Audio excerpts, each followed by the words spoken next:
This is the You, Me, and BTC podcast. Cryptocurrency decrypted.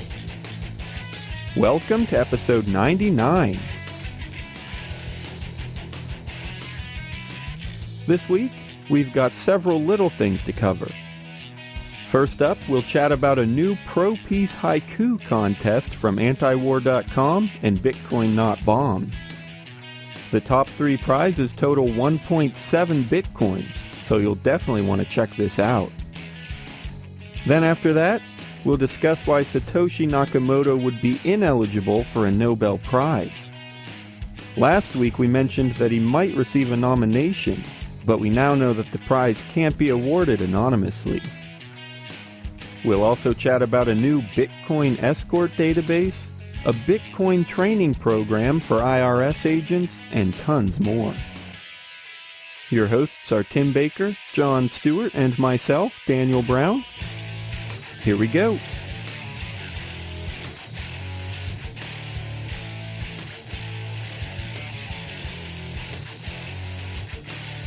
Hello, everybody. This is the You, Me, and BTC podcast. Once again, another week after many, many, many weeks. Actually, almost 100 weeks.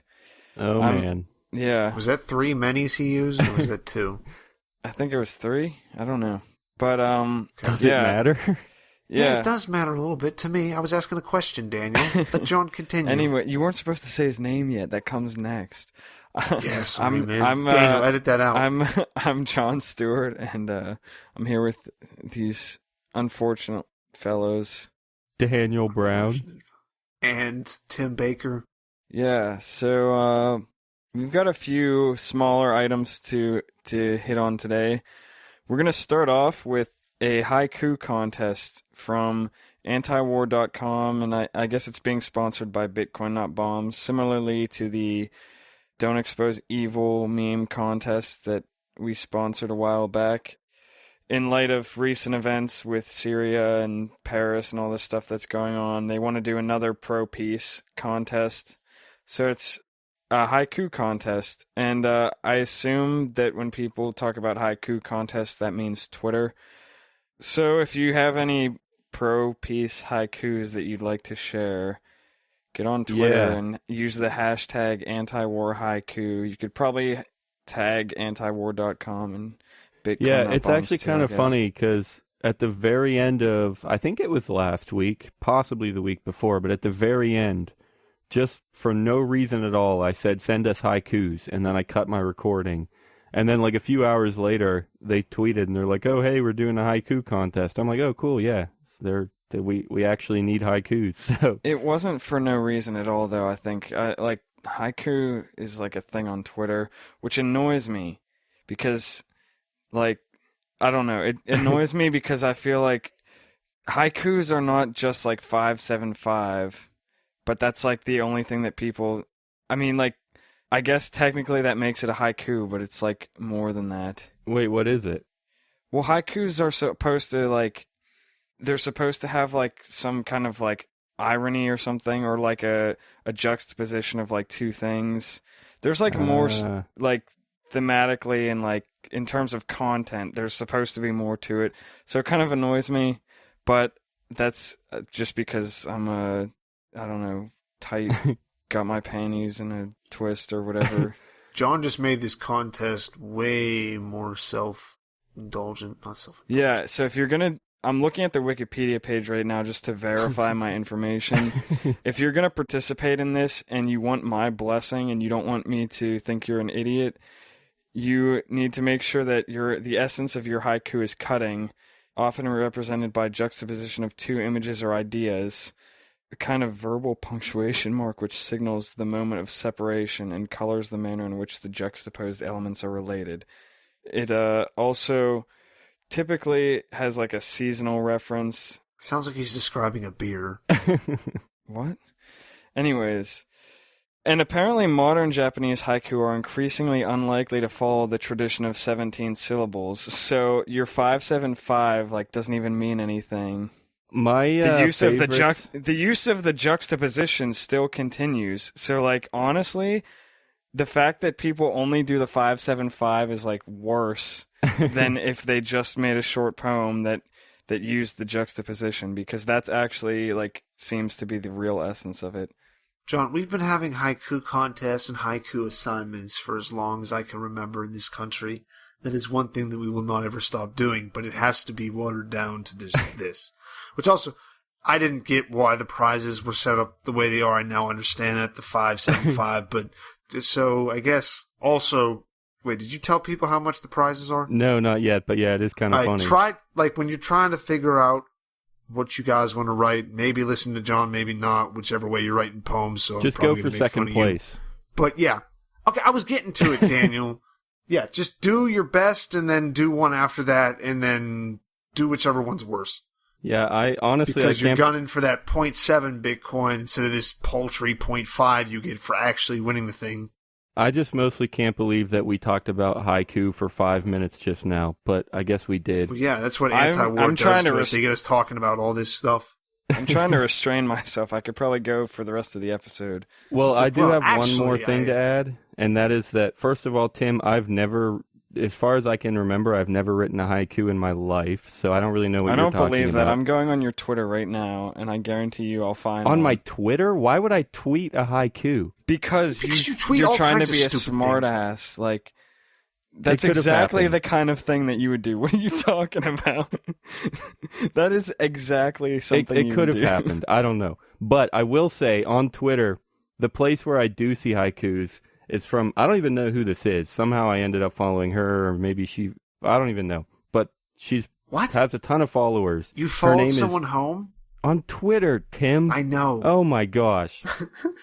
Her name is Demi Newell, and she does this thing called Punku. Punku, and I found one example. Believe it or not, I was addicted to soap, but I am clean now. Anyway, so I see those in my feed now and then, but that's about it. Okay, honestly, I guess that's enough for haiku. We pretty much covered it. Oh, we might have Drew Phillips. He was on for the meme contest months ago, and we're going to try and get him back, so I don't know, in a few weeks, we'll probably have him on to chat about the contest, how it works and stuff. Shoot for second place and submit. Well, I guess I'll tell you to go to bitcoinnotbombs.com, and I'm sure it'll be plastered all over there, so you can get submission info there. You actually have to email it to him, and then you can tweet it and stuff if you want to, and whatever. So bitcoinnotbombs.com, and I'm sure you'll see it. Cool. All right, where were we going to go next? Yeah, like John said, a bunch of little stuff today, so we'll see how it goes. I guess we want to quickly mention a contest that LuckyBit is running. LuckyBit has sponsored us for quite a while. They've been great, been running some commercials on the show, and I've played there. It's a pretty awesome site, Bitcoin gambling site, of course, and you guys know I love gambling quite a bit. They have a contest running with a pretty awesome prize, actually. It's a Kialara physical Bitcoin and 0.75 Bitcoins to go with it. I mean, that's pretty cool. Everybody loves physical Bitcoins. They're kind of a collector's item, so that can have some value. But you also get the 0.75 Bitcoin for the grand prize winner. The contest here is for a video. You can make a video about LuckyBit, about a minute or two long. There's some more exact rules that I'll point you to in a minute. But yeah, make a video about the site, what you like about it, how it works, anything you want. They actually say the video should feature LuckyBit prominently throughout the video, but this is intentionally a wide net. So that's the thing is, you can make it however you want, make it about whatever you want, and yeah, so if you're interested in a pretty awesome prize, especially if you already like LuckyBit, but if you haven't yet, check it out and you will like it. Go submit a video for a pretty awesome prize. We will have the link in our show notes to the bitcointalk.org thread, and you can check it out there. So find the show notes at btc.com for episode 99. Find the link for the exact, description and the requirements and everything for the contest, or just go to luckybee.it So it spells out LuckyBit, luckybee.it, and they have a link to the contest right on their page there. And this goes till November the 25th. So you still have a few days, about a week, I guess. So make sure you get those in and try to win a frickin' awesome prize. So, okay, now what? Oh, we also have not really a correction, but a little bit of a follow-up on last week's show. We talked about Satoshi Nakamoto and how he might win a Nobel Prize. Somebody was considering nominating him, and I guess this was just me and Tim. We actually asked the question, like, how do you give a prize to someone that's anonymous? Like, has that ever happened before? And apparently it hasn't, and it can't. So that's the article here is from inverse.com. There's not much to say other than it's against the rules, I guess. There's a quote here from the Nobel Press Officer of the Royal Swedish Academy of Science, Hans Ruderskold. I don't know. But it says, quote, "The prize, as in this instance, the Sveriges Riksbank Prize in Economic Science in memory of Alfred Nobel, is never awarded anonymously nor posthumously." Or posthumously. I don't really know how you say that. But it won't happen. So, sorry, Tim. You actually, I guess you win, Tim, because you were the one who kept saying this is stupid. So, I guess Tim wins for once. It's kind of just like, yeah, for once. It's a pretty good default answer to have. No, but actually, as we all know, it's actually only just because there's this big cabal trying to work against Satoshi, and that's why they won't get any kind of... Yeah, that's exactly what it is. At least that's what some of the posters over at that article will be thinking. They started planning this. I don't even know when the Nobel Prize started, but that's when they started planning this. They're like, someday there's going to be some anonymous person who does something evil, and we're going to have to bash him to death. So we're going to start this big prize, and then get this, guys. We're not going to give it to him. It'll be great. Yeah, exactly. It'll piss off all the white kids on the internet, too. So that's it for the Nobel Prize. Not a ton to say, but just wanted to let you know that kind of follow-up from last week. Before we get into anything else, I also want to, again, did this last week, but I'll remind you guys, next week is episode 100, 3 digits. Holy crap, I didn't even know that could happen. Actually, that's pretty true. I never, ever would have expected that to happen early on. But it's about to happen, as long as I don't die. Okay, guys, if I die between this week and next week, would you guys figure out a way to do episode 100? No. Why would you ask that? I would do it just to spite you in death.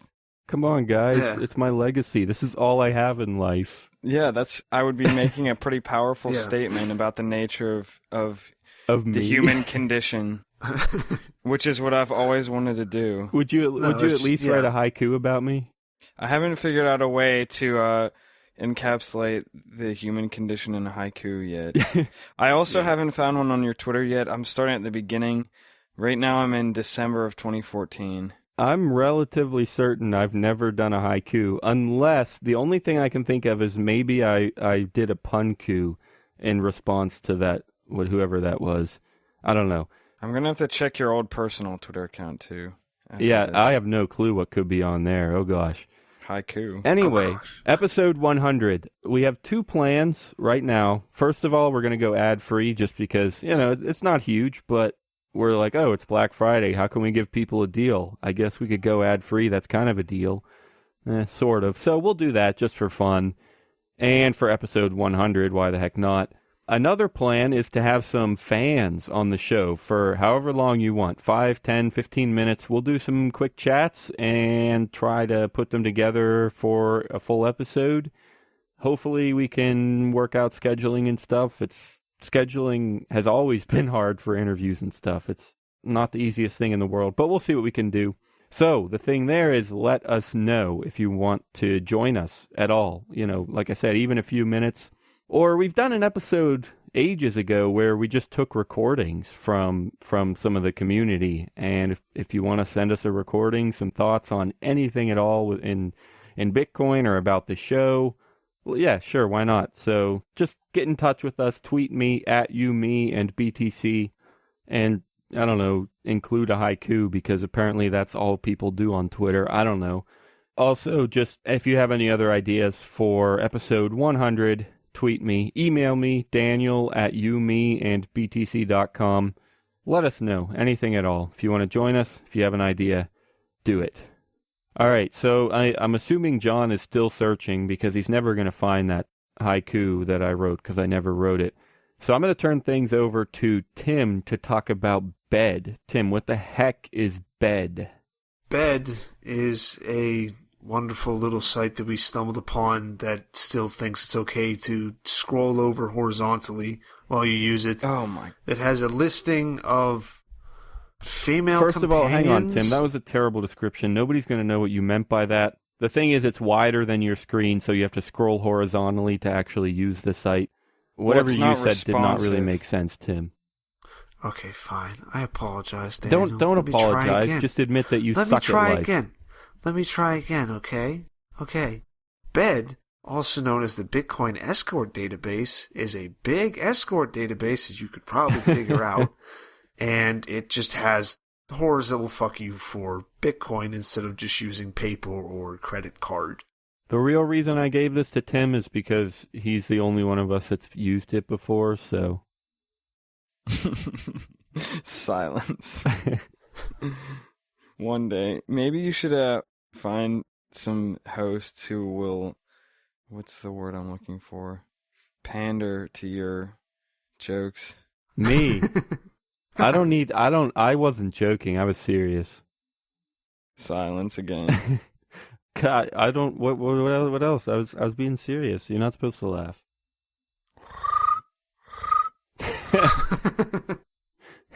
So what? Yeah, tell us more, Tim. What the heck is it?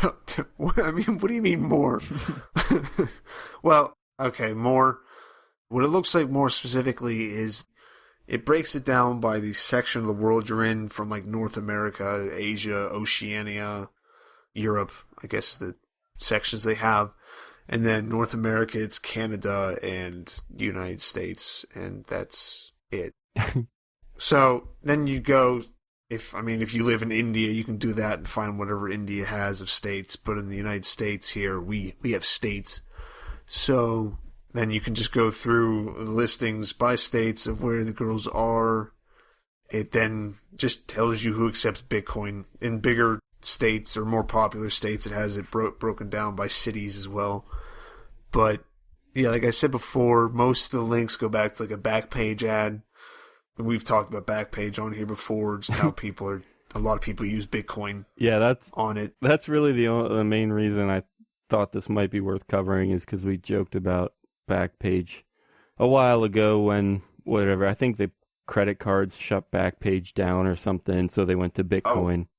But honestly, I need to stop clicking on these things. Don't even go to these things and click on them. Honestly, because there's like a good 50-50 chance you might just dislike what you see. Like, I thought you were going to say discharge your bowels. What? That might also be true. Yeah, honestly, if you click on a link or buy an escort from a website that scrolls sideways, you deserve to get an STD or puke on your computer, whichever happens first. I think Tim was taking this way too seriously. He was trying to explain how it actually works and stuff. Honestly, I just think it's kind of funny that somebody actually tried to make it. It's really terribly designed. What do you mean? Also, Tim, these things make money, Daniel. You said it's like a way for people to advertise, or for like escorts to advertise. I don't think the escorts are actually posting this. I think whoever's running this site is posting it himself. It's a database. And then he's trying to monetize his referral links for exchanges. That's the whole reason that this site exists, is because he has links to like local Bitcoins or BitQuick with referral links on like each country. Like he has a list of exchanges that you can use in that country, and they're his referral links. Honestly, I think that's the only reason that this exists. I was wondering what this had to do with Bitcoin besides that. I don't know. I could be wrong, though. It's actually really specific, like statistics, 42DD, 36C, eye color, hair color. Actually, that is actually pretty specific. I mean, some of the other ones just say curvy. Curvy. That's all it says, or it says like slim. Well, I guess there are some ads here, too, that I didn't even see. Slim. There's like banner ads, too, that I guess he can monetize. He has them listed as the wrong height. What are you talking about, Tim? Can you like judge their height by their picture? No, like I clicked on her actual page, and the one he says it's 4'1", and she says she's 4'10".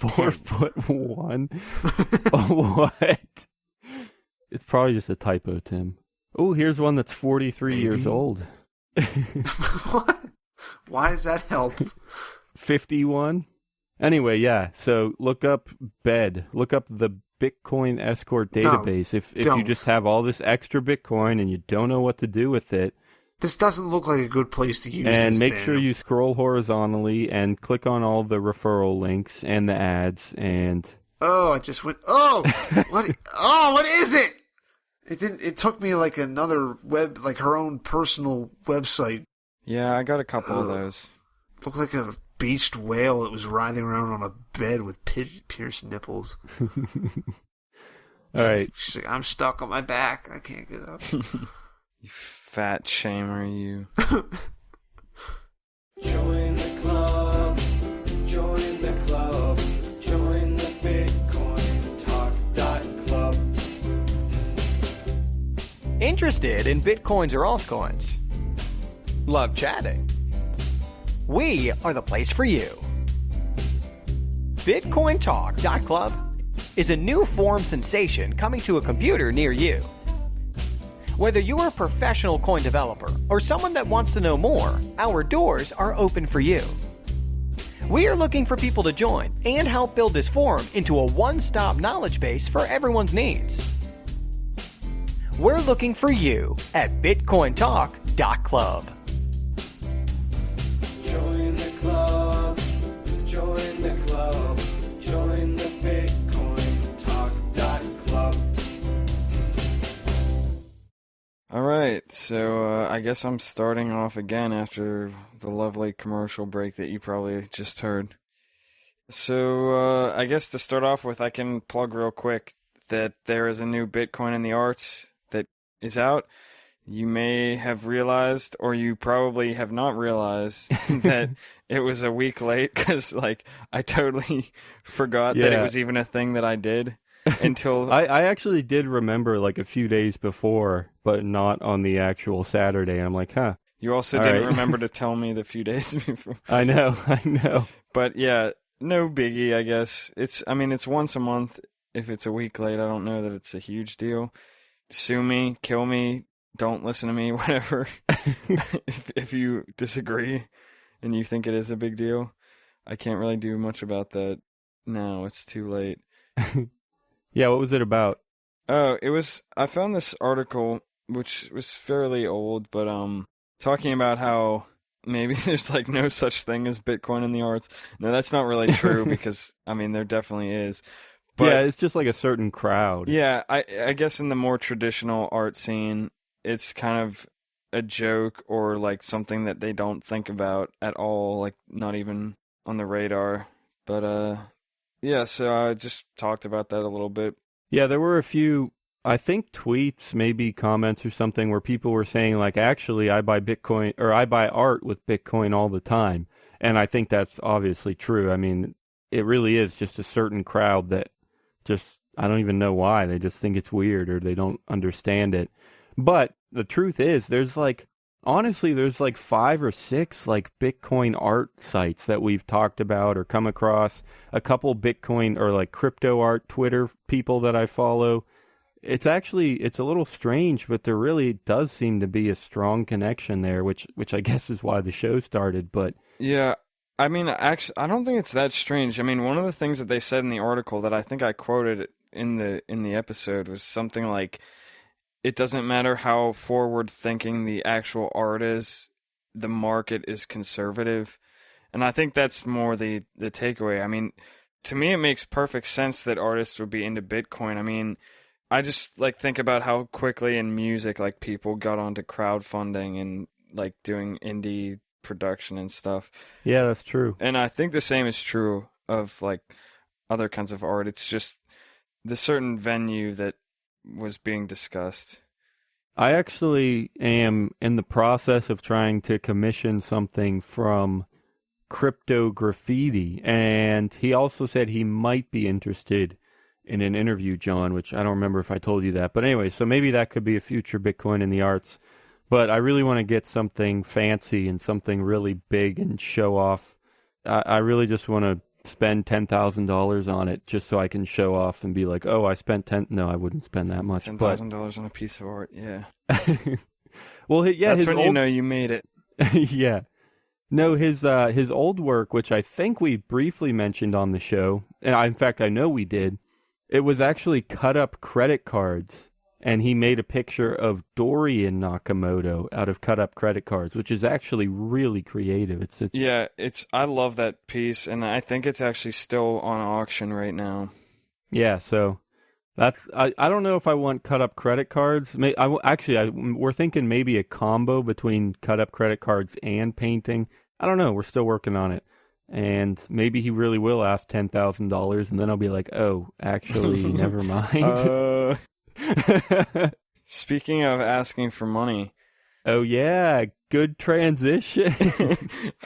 Yeah, I had another transition, but I just came up with that on the spot, like that. It was perfect. You're so witty. I'm so good at this thing. We've been doing it for 99 episodes. Yeah, 99 episodes. You got to be good at it by then. Yeah. Listen to our podcast. Give us money. But give me money before you give Daniel and Tim money. Yeah, so my thing about getting money is some of you may know that I write songs and I do I do all the recording for all the songs that I write. I do a recording a lot. But yeah, so my audio interface that I use for recording is pretty old and pretty trash sometimes. Actually, I don't know. It's served me well, but it's old, and also the drivers are pretty out of date. So I've been having some issues with it recently, with software updates on computers and everything. And I've been thinking about buying another one for a long time, and I could definitely use money to buy another one. So I was thinking of doing some sort of promotion for it. And what I'm gonna say is, anyone listening to this show, or anyone who, I don't know, I guess if you're not listening to this show, you won't hear what I'm saying right now, so it doesn't matter. You can pay me like $50 and I'll write you a song about anything you want and like record it and send it to you, and you can have it for free and do whatever you want with it afterwards. But yes, a song, probably like between 2 and 4 minutes. There's not going to be any like epics 12-hour songs. Unless it's like something really repetitive. But yeah, $50, an original song of anything that you want me to write on. And how should I do that? I guess maybe you should like DM me on Twitter. I don't know what the best way to contact me is. I should probably know what the best way to contact me is. Well, yeah, definitely tweet him if you want to, but you know, if you can't find his Twitter, it's JJ_Stuart. But if you can't find it for any reason, you can always leave a comment on the website, or you know, email me, daniel@umeandbtc.com. You know, anything you can find. Wherever you're listening, I'm sure you can leave a comment, and then we'll put you in touch. Yeah, sounds good. Yeah, I'm sure it's like, I don't think we've talked about how privacy is overrated. It's probably not that hard to find me if you want to. I should be careful about saying that, but yeah, $50 a song for you. Would highly recommend John's music. I say this every show, but all of our, well, I mean in the credits, not like as part of the show, but all of our music, everything that you hear in the show ever, except for once, is from John Stuart. We did have one show where Jeffrey Tucker, classic, you know, flamboyant guy that he is, he talked about Disney and Frozen. So we played Let It Go in the episode. But other than that once. Now that I think about that, like, we could get sued for that probably. Well, it's on YouTube, and it got claimed on YouTube, which means, Like they know it's their music, but they get the revenue instead of us, I think is how that works. Yeah, but if you played it on a podcast, it's not linking to that. Yeah, I know. So yeah, it's illegal. I hope if you've listened to 99 episodes of the show, you know that we don't really care. So Yeah. anyway, That was way too long of a plug for me. the point was all of our music pretty much has been from John. It's all been amazing. I've used his music in a couple video games that I've made, and it works great. I've paid him for several different things, and it's absolutely worth it. And obviously, if he gets a new interface, that'll be great so he can make more better stuff. Yeah. Okay. Oh, I guess we also didn't quite say, check out Bitcoin in the Arts. It was last Saturday. Just look it up, youmeandbtc.com. You'll find it. I guess then our next step is our first kind of more legit story for today's show. We said at the beginning, lots of little things, but we are going to squeeze in one slightly more normal story. And this is from CoinDesk by Stan Higgins. The headline, it's actually a pretty, I don't know, just this headline is, hopefully it pisses off a lot of people. FinCEN developed Bitcoin training for IRS tax examiners. Now, I already know Tim doesn't even know what that means because he doesn't know what FinCEN is. So FinCEN is actually U.S. Financial Crimes Enforcement Network, Daniel. Thank you very much. I can read. Actually, you looked that up 5 minutes ago, didn't you? No, I looked at it like as I said it. Okay. All right. He was actually sight reading. Okay. That's okay. Then. Like right from the screen, I just said it. He didn't have to rehearse. It's like, okay. Yeah, well, get it. you last... U.S. Financial... Damn it. I mean, U.S. Financial... Last time we talked about FinCEN, we got hate mail, so you better know what it is, Tim. At the very least, you better be able to... Oh, Tim, do you know what the IRS is? Yeah. The International Real Estate... Suckers. Yes. No, but I will say I honestly didn't recognize FinCEN as something that I should have recognized. Yeah, well, that's Tim for you. That's Tim. Did I even finish the headline? I think I read the whole thing, but No, if probably not... not, because you probably broke it up halfway through to try to drag me into something to make me look stupid. Yeah, that's how I roll, Tim. FinCEN developed Bitcoin training for IRS tax examiners. That's right, the IRS is now spending your money on teaching people how to take your money, even if it's in Bitcoin. Isn't that awesome, guys? I mean, it's like it's like this whole happy circle of money. Like they take your money so that they can take more of your money and spend it on different kinds of money and learn how to take other money. I mean, it's awesome. Like, how cool is that? I wish I'd thought of it. Actually, that's actually not a bad call. I mean, it is. I'm sure it's a pretty lucrative effort. During a speech given today, which I guess was November 16th, 2015, which also happens to be the day that we're recording. It's a Monday if you care. This will go out on Thursday the 19th if you care. During a speech given today, the ABA/ABA Money Laundering Enforcement Conference, I don't know why it's ABA/ABA, but the conference in Washington, D.C., FinCEN Director Jennifer Shasky-Calvary said that the agency, one of several in the U.S. with jurisdiction over elements of the Bitcoin ecosystem, recently collaborated with the IRS to educate its examiners on relevant aspects of the technology. She remarked, quote, IRS has an extensive training program for its examiners, and FinCEN often participates in or otherwise contributes to these training programs. In the virtual currency space, FinCEN worked recently with IRS. I don't know why she says with IRS instead of with the IRS. I guess they're too good to call it the IRS like us common folk. FinCEN recently worked with IRS to design and implement a training program for IRS examiners. Wow. All right. Well, apparently there's a whole program for taking Bitcoin. Well, you gotta set it up. You gotta get money in there, Daniel. Gotta get it going. Yeah, like what kind of things do you think they're going to be like teaching them? Like, is it like blockchain analysis, or are they like teaching them the laws? Like, if they buy cryptocurrency and then sell it, they have to pay this much taxes. I think it'd be the teaching of the laws, and how to track it and see when people are doing stuff that they shouldn't be doing. Yeah, I bet there's like a whole chapter in the Bitcoin IRS textbook about like red flags to look for. Like if they happen to be depositing a bunch of money into Coinbase, they must be using Bitcoin, so we should audit them. Or it's like, if their browser history is visiting bed, ooh, that's a Bitcoin thing. We should probably make sure we tax their escort purchases. And have them screen for STDs. I mean, I guess this should have been expected, right? I mean, it was going to happen. Did we ever think that this wouldn't happen?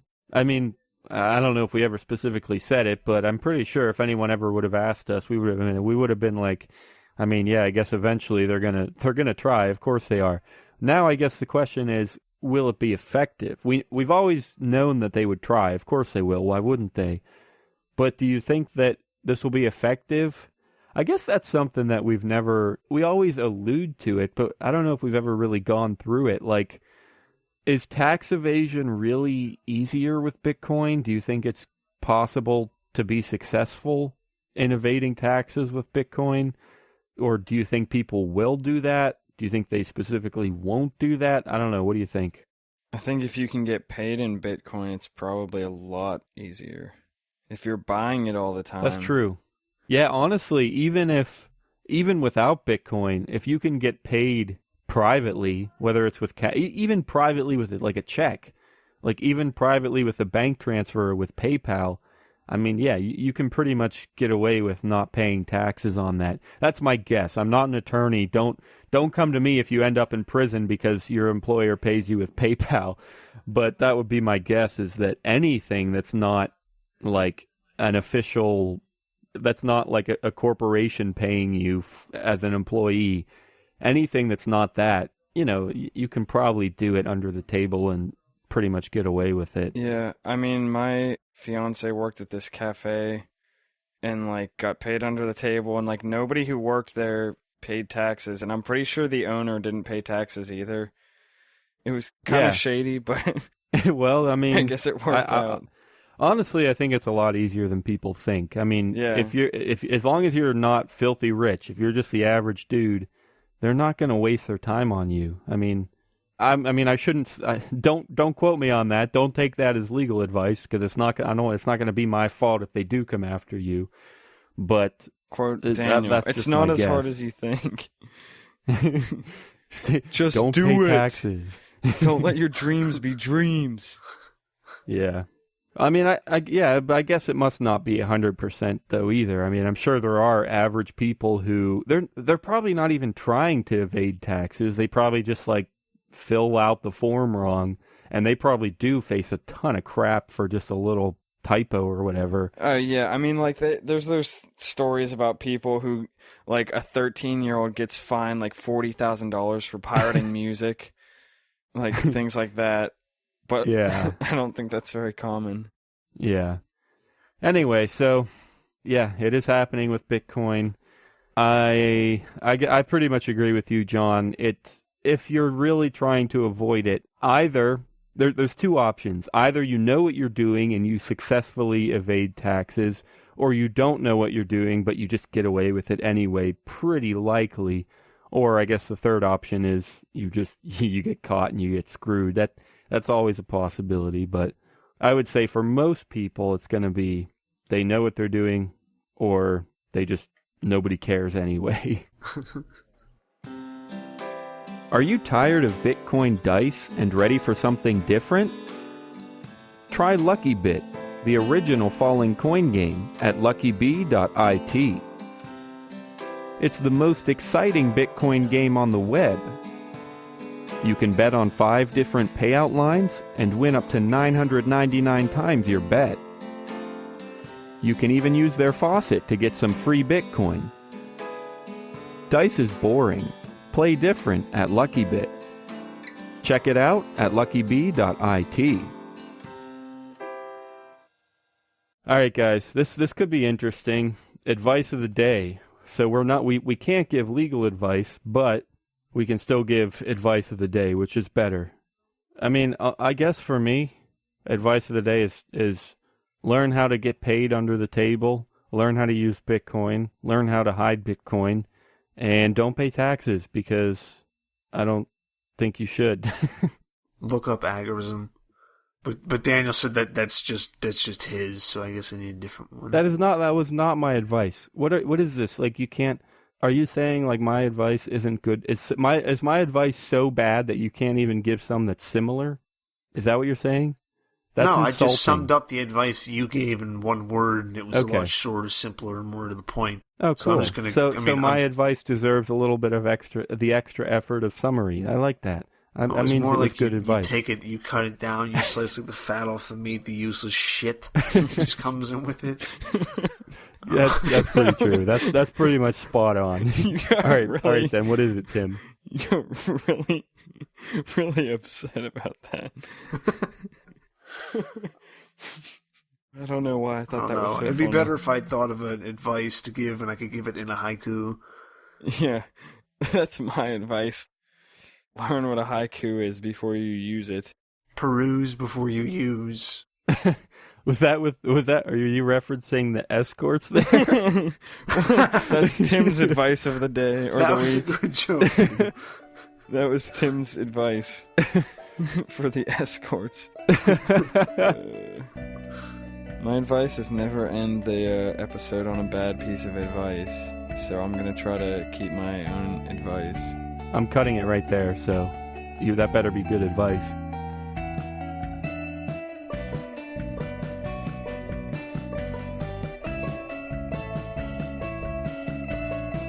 Thanks for listening to episode 99. All of the music in today's show was from John Stuart. Remember to check out this week's show notes at youmeandbtc.com and leave us a comment. We'll see you next Thursday.